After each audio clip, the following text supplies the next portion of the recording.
اعوذ باللہ من الشیطان الرجیم، بسم اللہ الرحمن الرحیم۔ محترم خواتین و حضرات، ڈاکٹر آصف اظہار آپ کے ساتھ۔ خواتین و حضرات، مختلف قسم کی ایسی دوائیاں ہوتی ہیں کہ جو کہ مختلف چیزوں میں ان کا استعمال ہوتا ہے۔ آج کی ویڈیو ہے جناب ٹیناکون کے حوالے سے، اور ٹیناکون جو میڈیسنز ہے وہ بنیادی طور پر جینکو بائلوبا پر بیسڈ ایک میڈیسن ہے۔ اس میں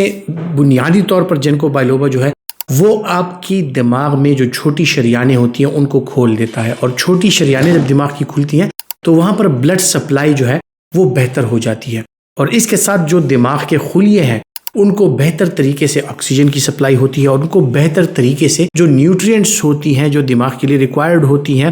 جو بلڈ کے ذریعے وہاں پر پہنچتی ہیں، ان کا پہنچنا جو ہے وہ آسان ہو جاتا ہے، اور اسی وجہ سے جو ہے تو آپ کے جو دماغ کے خلیے ہیں ان کی نشو و نما بہتر طریقے سے ہونے لگتی ہے، اور دماغ کے خلیے جو ہے وہ لمبے عرصے تک محفوظ رہتے ہیں، اور لمبے عرصے تک ان کا کام جو ہے وہ جاری رہتا ہے۔ کون سے ایسے لوگ ہیں کہ جن کو سینٹرل نروس سسٹم میں بلڈ سرکولیشن کو انہینس کرنے کی یا بلڈ سرکولیشن خون کے گردش کو بڑھانے کی ضرورت پڑ سکتی ہے؟ یہ وہ لوگ ہوتے ہیں جو کہ دماغ کی کمزوریوں کا شکار ہوتے ہیں، جن میں شریانوں کی مختلف قسم کی بیماریاں ہو سکتی ہیں، اور اس کی وجہ سے وہ دماغی کمزوریوں کا شکار ہو جاتے ہیں۔ عمر بڑھنے کے ساتھ ساتھ جو ہے دماغ کی کمزوریاں آتی ہیں، یادداشت کی کمزوریاں آتی ہیں، سو خصوصاً وہ افراد جو کہ یادداشت میں کمی کا شکار ہیں وہ اس کا استعمال کر سکتے ہیں۔ پھر کچھ بیماریاں ایسی ہوتی ہیں اکثر اوقات کہ یادداشت تو بہتر رہتی ہے لیکن جو کوگنیٹو فنکشنز ہیں یعنی دماغ کی جو کارکردگی ہے وہ متاثر ہوتی ہے، جیسا کہ کچھ لوگوں میں ہوتا ہے کہ ان میں سر چکرانے کی جو شکایات ہوتی ہیں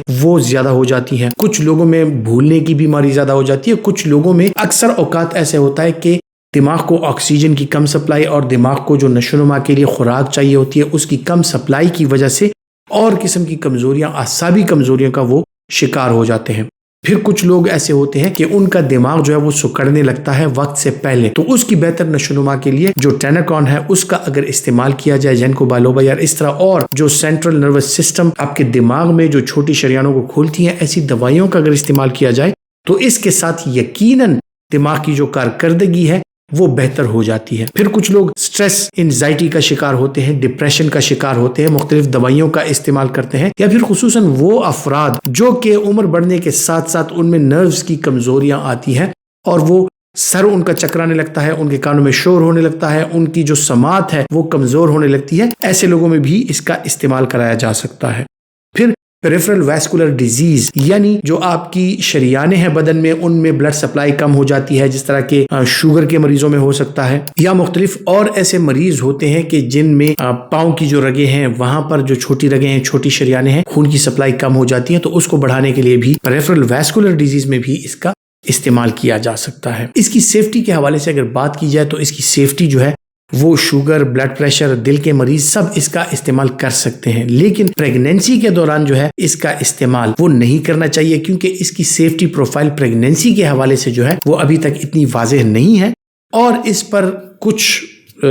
شکوک و شبہات پائے جاتے ہیں کہ آیا پریگنینسی میں اس کا استعمال کیا جا سکتا ہے یا نہیں کیا جا سکتا۔ تو جو پریگننٹ حاملہ خواتین ہوتی ہیں ان میں اگر اس کا استعمال نہ کرایا جائے تو بہتر ہوتا ہے۔ اس کے جو سائیڈ ایفیکٹس ہیں ان کے حوالے سے اگر بات کی جائے تو سائیڈ ایفیکٹس میں جو سب سے بنیادی سائیڈ ایفیکٹ ہے اکثر اوقات لوگوں میں سر کا بھاری پن، کچھ لوگ جب اس کا استعمال کرتے ہیں تو ان کا سر بھاری سا رہتا ہے، کچھ لوگوں میں اکثر اوقات سر میں ان کو عجیب قسم کا ایک شور یعنی ٹینائٹس کسی کیفیت ہو سکتی ہے، کچھ لوگ جو ہیں اس کو ہائپر سینسٹیو ہو سکتے ہیں، تو ہائپر سینسٹیوٹی کا شکار لوگ اس کا استعمال نہ کریں۔ اور اس کے جو مین سائیڈ ایفیکٹس ہیں جو کامنلی ہو سکتے ہیں اس میں گیسٹرائٹس یعنی آپ کے معدے کے حوالے سے، آپ کے گیس کے حوالے سے، آپ کو نوزیا ہونا یعنی جی متلی ہونا، جی گھبرانا، یہ چیزیں جو ہے یہ اس کے ساتھ ہو سکتی ہیں۔ اپنا بہت سا خیال رکھیے گا۔ اللہ حافظ۔